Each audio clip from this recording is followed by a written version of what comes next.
Hi, welcome to Left Foot Media. My name is Brendan Malone. Before we go any further, for those who are wondering, yes, there is something a bit funny with my right eye. No, I haven't been in a street brawl. No, I am not a lizard man who is finally taking his true form. I've had an eye infection over the last couple of days and I'm on the mend now, but my eye is still not quite 100% right. So if you happen to notice it, that's what's going on. Let's get into today's topic. This whole question of false allegations, particularly around sexual assault and rape, and why now is it that a lot of people don't seem to understand the seriousness or are even willing to actually embrace false allegations and or even celebrate the idea that men in particular are being falsely accused of the crime of sexual assault, even though they have never actually done that to the person who's accusing them. I think what we've got going on in our society at the moment is a bit of a perfect storm.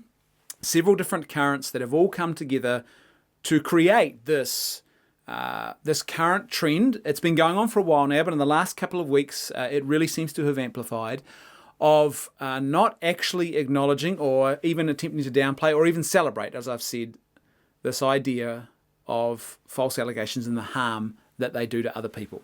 First of all, we have the problem of consequentialism. Consequentialism is a particular moral philosophy, and basically the consequentialism in a nutshell says that the consequences determine the morality of your actions. So the outcome determines whether something is good or not. The end justifies the means. Now, once upon a time, we didn't buy into this. This was part of our Christian heritage. We had this idea about moral reasoning and how important moral reasoning was, the whole concept of moral philosophy and how we do ethics and thinking about the methods we use to reason to a particular moral norm was a big part of our society. A lot of that has been abandoned.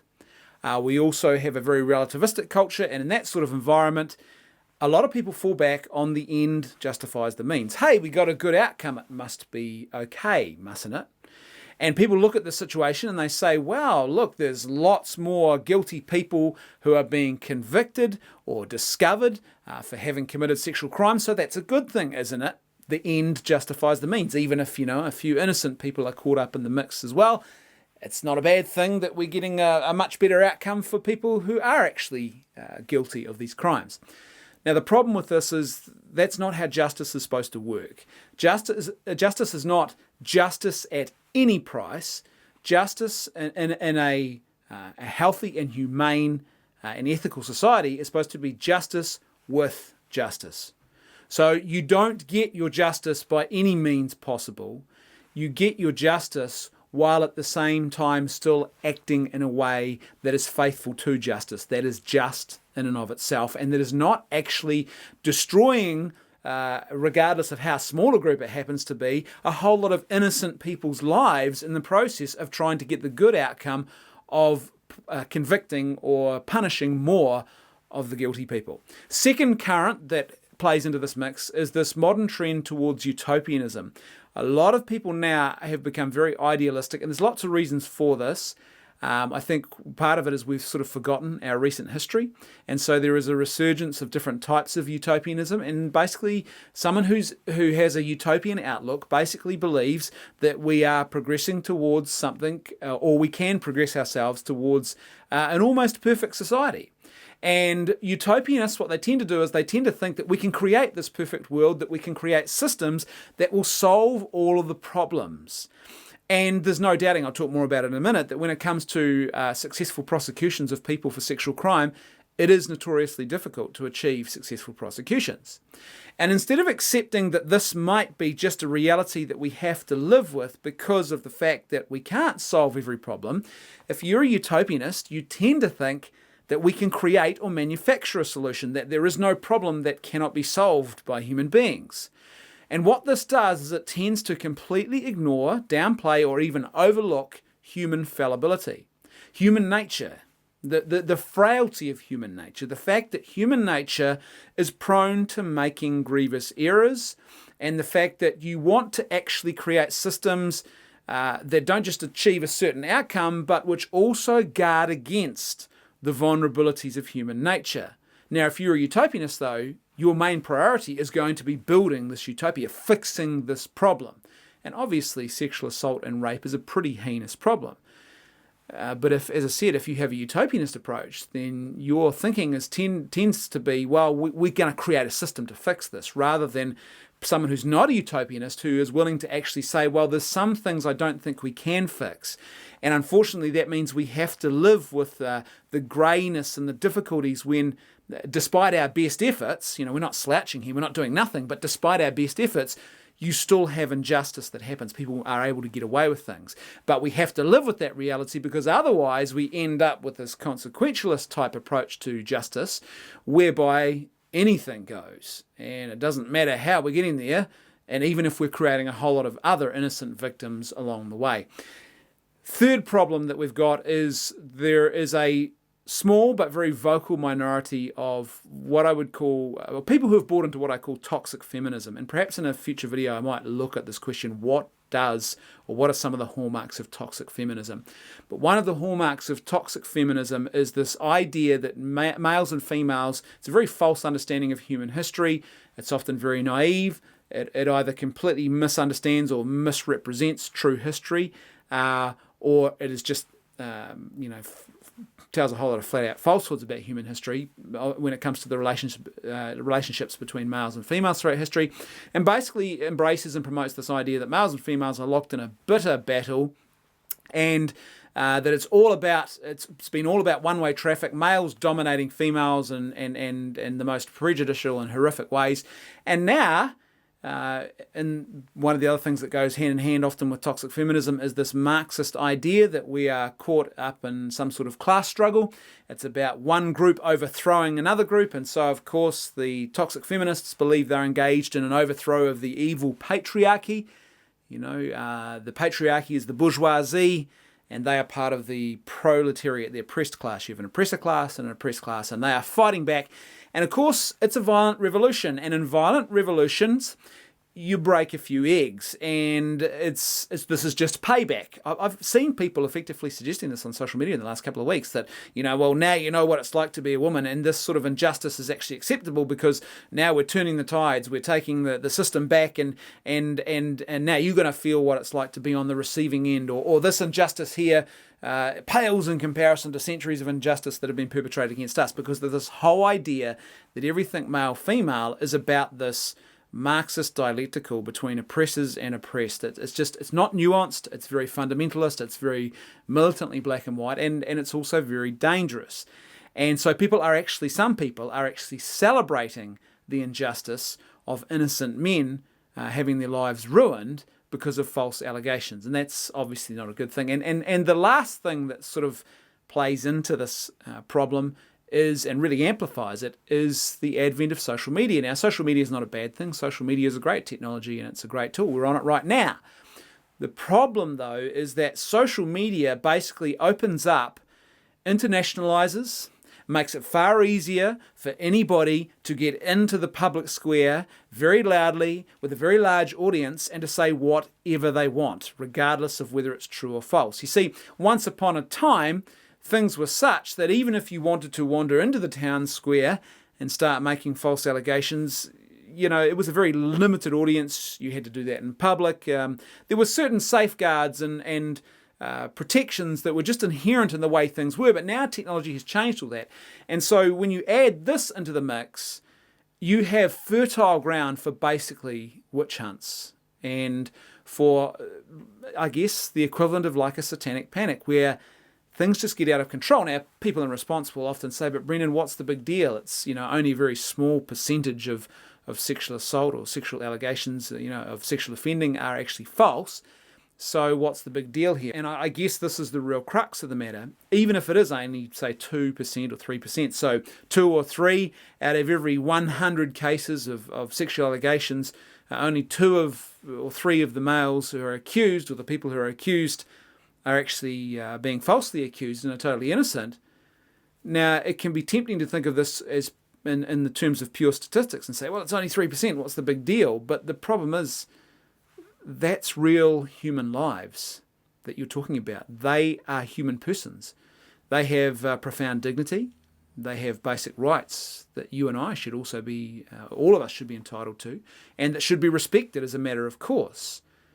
And it's never acceptable to say, well, we are willing to accept a certain amount of collateral damage here, because that collateral damage is real human beings, real human lives that are being destroyed, jobs that are being lost, families broken apart, and even some people who are committing suicide because of false allegations. So this is very, very serious, and it does matter. You see, sexual crimes are notoriously difficult to prosecute. I mean, we've known this for a long time, and there's reasons for that.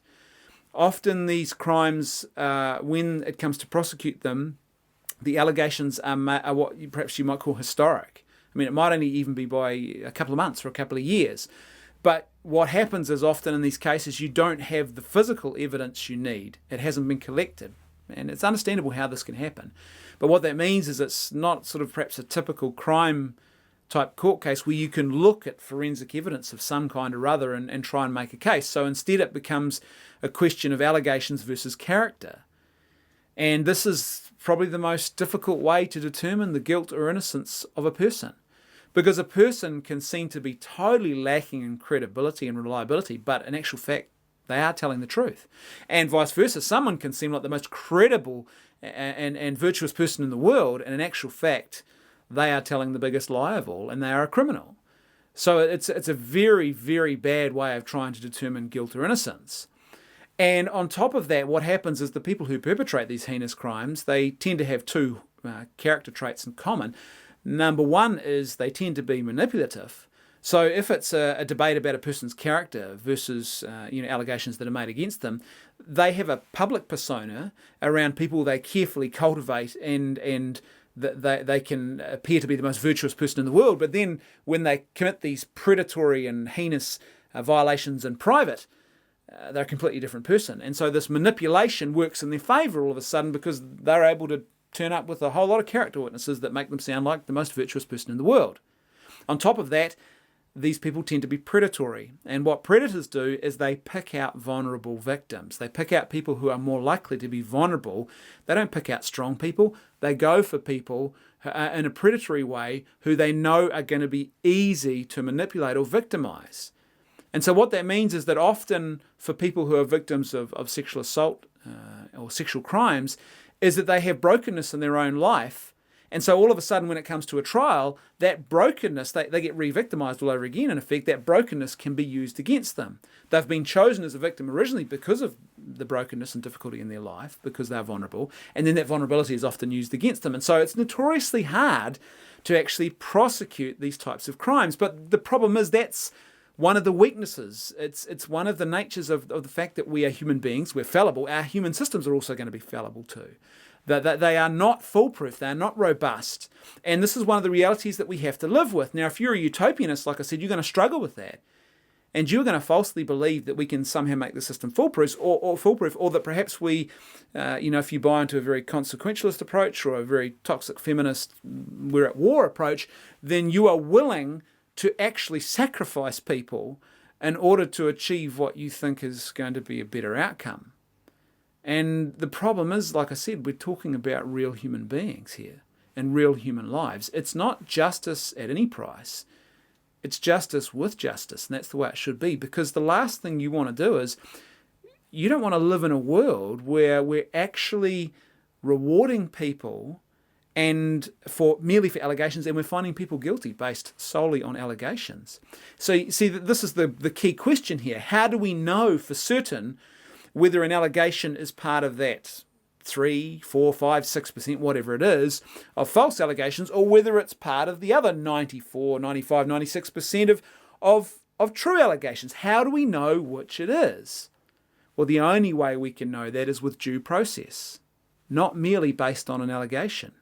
We've actually got to go through due process, and a person either has to confess without any form of duress, has to confess their guilt freely, or they have to be found guilty by a proper, robust, and just form of due process. That's how the system works.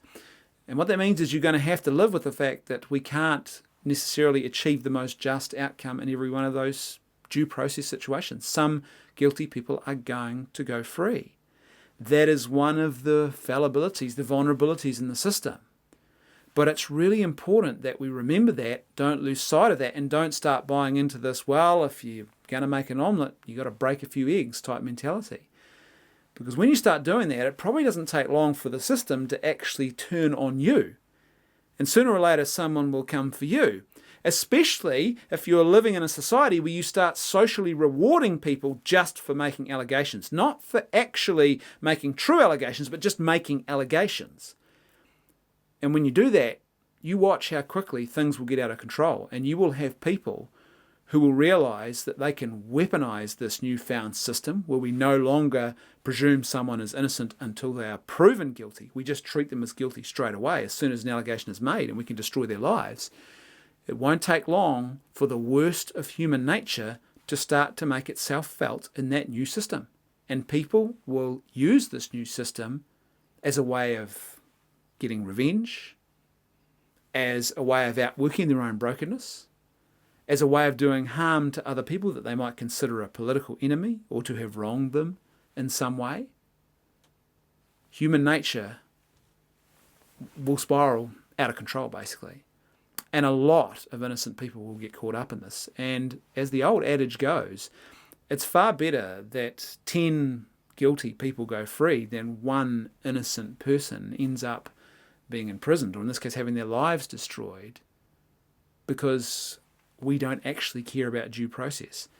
Innocent until proven guilty really does matter, and it's important that we don't lose sight of that, even in our zeal to try and prosecute more people for legitimate sexual offending. What really matters here is that we maintain this commitment and the striving for justice with justice, not justice at any price. Because when that happens, I think we're eventually going to find ourselves in a place where we realise we don't want to pay the price that we've actually had to pay to get that outcome. Thanks for watching. I'll see you next time on Left Foot Media.